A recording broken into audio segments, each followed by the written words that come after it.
Hey, this is Notser, and this is the Tier 9 U.S. cruiser, Baltimore. It has 9 main guns, 12 secondary guns, 59 AA guns, a top speed of 32.8 knots, total health 37,400.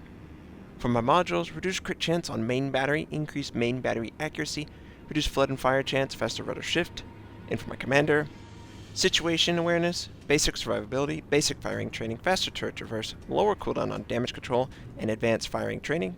We are on the map north, and you can see I'm in a Baltimore. I said I didn't have the credits for it. Well, I didn't, until Wing Attack Plan R contributed to the cause, and we were able to successfully purchase the vessel, play a couple games, find a game worthy of sharing, and that's exactly what we've done. Thank you, Wing Attack Plan R. It really means a lot that you would feel it in your heart to support me in any manner, and everyone should appreciate that because this game is directly brought to you by Wing Attack Plan R. Also, Catechus, man, I'm so sorry. Catechus46 says, "Hey, Notser," and guess what? Mean old Notser doesn't message him. I'm, at the time, focused on this Mogami, angling, firing. I didn't want to die, but that's no excuse. Catechus46, hello. I hope that you will accept my apology. And I sent you a message in game. So we're taking damage, we're set on fire, we have to use damage control. I forgot to put the premium damage control, but it'll work for now. We have our fighters sent out. Try and use it whenever you're near the island. It just is too important to give you intel on what's on the other side. Destroyers love to hide near the tip of this island.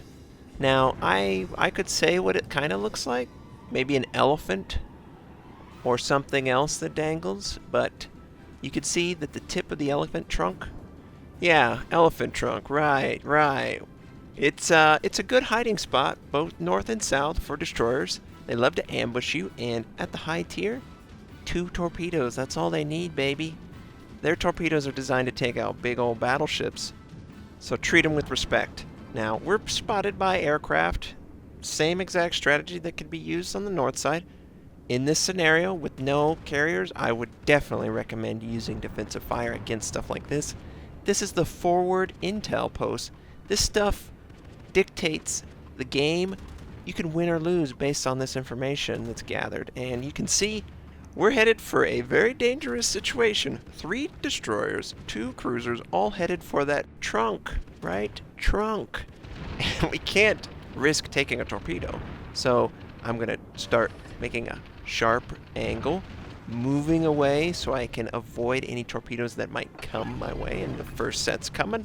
I believe it was spotted by the friendly aircraft in the sky, and that's giving us more intel also. Don't be afraid to do this. It's always useful to have multiple aircraft in the sky in a scenario like this. They'll knock one out, but we'll still have that information, so they could see us too. You can see the torpedoes harmlessly passing by. We are passing by friendly ships rather close, and we see the first jack-o'-lantern. It's a enemy destroyer who's used smoke, and we're going to take a little bit of damage too. Not too bad. We still have both our heals. I would love to take out the destroyers. I salivate whenever I'm in my cruiser and I see a destroyer. It's so easy to get these kills. It takes a lot of power away from the map too, especially the Shimikaze, any of those gearing, all those are terrifying, right? Just terrifying. And if you can help your team like that, it's fantastic. We're going to fire on the Mogami, because why not? All the aircraft have been eliminated from the air, though, so we're kind of blind. The friendly cruiser avoids the torpedoes. We see an enemy destroyer brazenly moving into our territory. This is not a good strategy by him, and it shows. He's taken a lot of damage, both from me and everyone around me. And you can see all the rounds in the sky. He sends out torpedoes. One makes contact. Is another one going to make contact, New Orleans? New Orleans is still alive. He's burning. It looks like he puts it out with damage control, and he's in the middle of nowhere. Alright, the New Orleans is alive. But how long is he going to stay alive? We're going to try and fire on this enemy cruiser. You want to minimize the amount of damage you can take while maximizing the damage you can do. The Baltimore has 2 guns in the front, 1 gun in the back, so you kind of want to focus on your front whenever you're engaging your targets, and just get used to that. Some ships have it reverse. We're firing on the New Orleans. We still have HE loaded because He's kind of angled, he's maneuvering. AP isn't ideal, and I would love to get a fire on this guy. Plus, I want to take out these destroyers so bad. This destroyer is in deep, he's in the open. We're able to fire on his position, we get a great dispersion, take out propulsion. He has to use damage control, and I believe he fired AP. That's whatever. We were able to basically absorb that damage. He's taken more from the friendly Atago. He sends out torpedoes. The Atago sent out torpedoes. We land a nice shot as a follow-up. Barely alive. We just need some gun on this target. Are we going to get the kill? Is someone else going to get the kill? We know damage control is not up for him, and we fire. We probably won't get the kill. And we don't get the kill, but he's dead. We're able to hold this flank, and there's torpedoes. Okay. Go forward as fast as you can, Baltimore. And we're going to avoid those torpedoes. And we look over and we see the Tirpitz, who dies to torpedoes. He was very close to a friendly cruiser, but I didn't see any damage to the cruiser. Curious interaction. I would love to just understand what the hell happened. Now, the area that would normally be C is a death trap.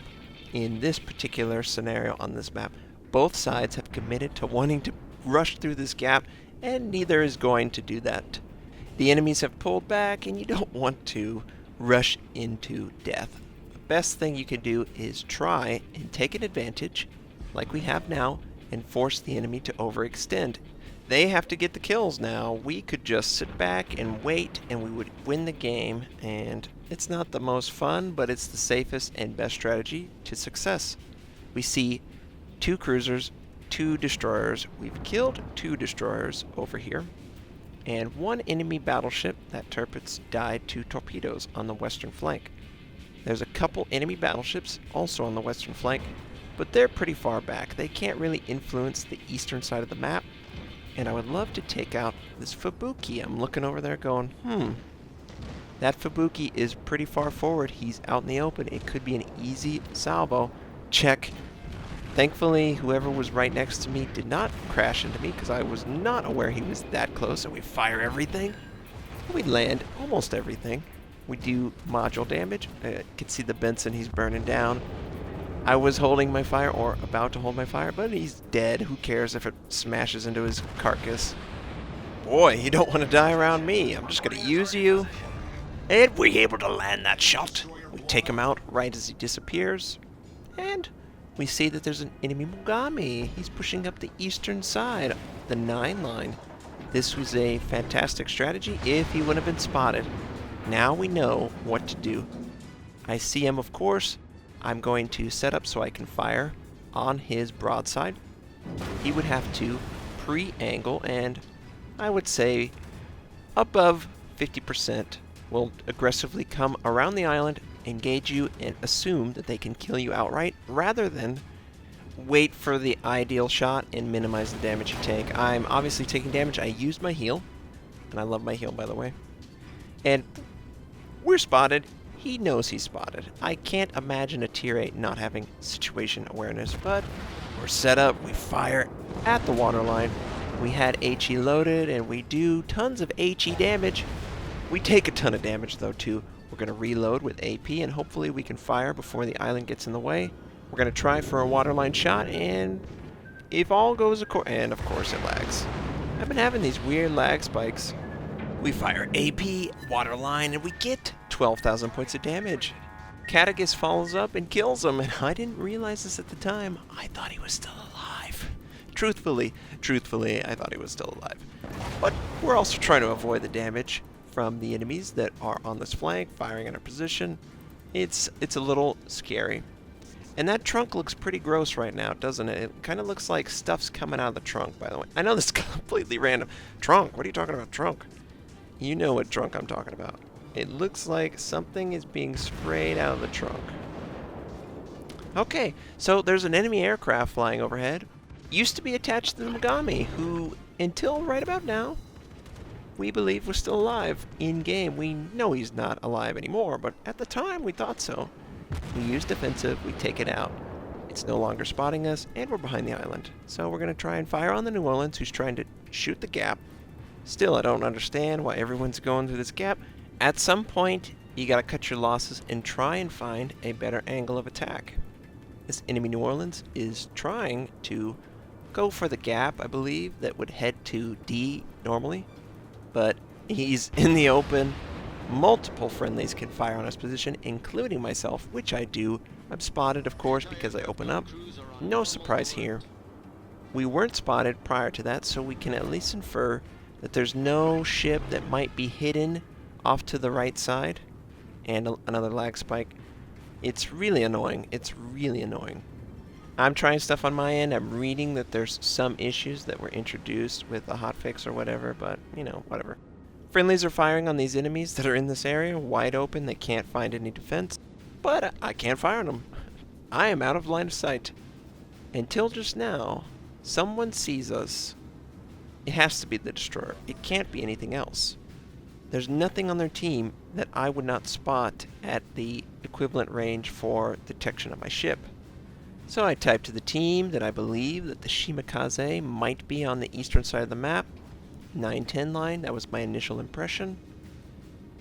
And we're going to try and engage the Amagi and the New Orleans as we're moving forward because I didn't want to be, and it dropped off and oh no, we have miscalculated terribly. The Shimakaze was right in front of us, he was just hidden. Come on, Baltimore, get your butt in gear.